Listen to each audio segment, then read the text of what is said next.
Assalamualaikum warahmatullahi wabarakatuh. Nama saya Aprilia Muhammad Khairunisa, NIM 173141003. Saya akan melakukan percobaan sederhana, yaitu pemurnian garam metode filtrasi dan rekristalisasi. Di sini yang digunakan adalah garam kasar atau biasa juga disebut dengan garam krosok atau garam gubar. Nah, garam krosok atau garam gubar ini adalah garam yang berasal dari penguapan air laut, sehingga masih tercampur dengan zat pengotornya, yang menyebabkan warnanya agak kekuning-kuningan dan bentuknya yang kasar. Perlakukan filtrasi larutan garam bertujuan untuk menghilangkan zat pengotor yang ada pada larutan garam, dan juga penambahan arang bertujuan untuk menyerap zat-zat pengotor yang masih lolos dari proses filtrasi. Karena arang merupakan karbon aktif yang memiliki pori-pori kecil yang dapat melakukan penyerapan zat pengotor, atau disebut juga dengan absorpsi. Dan pemanasan larutan garam bertujuan untuk memisahkan air dengan garam yang masih tercampur, sehingga ketika air menguap seluruhnya dapat dihasilkan garam yang telah murni dari zat pengotornya. Nah, proses inilah yang dinamakan rekristalisasi. Percobaan pemurnian garam kasar dengan metode filtrasi dan rekristalisasi. Alat dan bahan yang saya butuhkan ada mangkuk, air secukupnya. Di sini saya menggunakan air 200 ml, saringan, kapas, panci, arang, dan garam kasar atau biasa juga disebut dengan garam gubar atau garam krosok. Selanjutnya, untuk langkah kerja yang pertama, kita masukkan garam kasar ke dalam mangkuk. Kemudian kita tambahkan air secukupnya. Di sini saya menggunakan 200 ml air dan garamnya 80 gram.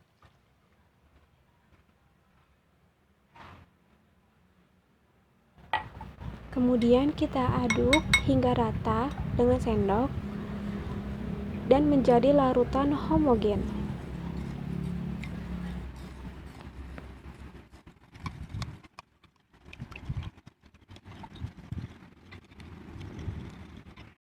Hasil larutan garam kemudian kita lakukan filtrasi yang pertama, atau kita saring untuk memisahkan zat pengotornya. Kita saring menggunakan saringan dan kapas. Inilah larutan garam yang telah melalui proses filtrasi. Selanjutnya kita masukkan arang ke dalam larutan garam tersebut dan kita aduk sebentar.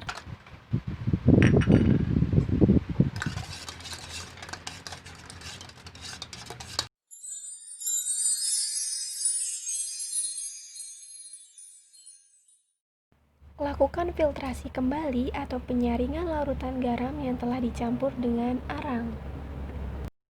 Hasil larutan garam yang telah melalui proses filtrasi kembali. Dan seperti ini hasil residunya. Kemudian kita tuang larutan garam ke dalam panci. Air larutan garam kemudian kita panaskan hingga air menguap seluruhnya.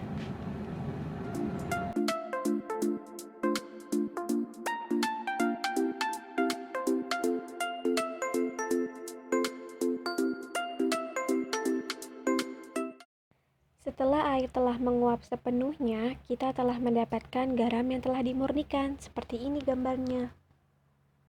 Selanjutnya kita pindahkan garam yang telah dimurnikan ke dalam piring kecil. Garam yang telah dimurnikan hasilnya lebih halus dibandingkan garam kasar sebelum dimurnikan. Bisa dilihat ya, warnanya juga lebih bening, lebih bersih, lebih putih. Dan teksturnya halus. Sekian praktikum pemurnian garam sederhana. Kurang lebihnya mohon maaf. Wassalamualaikum warahmatullahi wabarakatuh.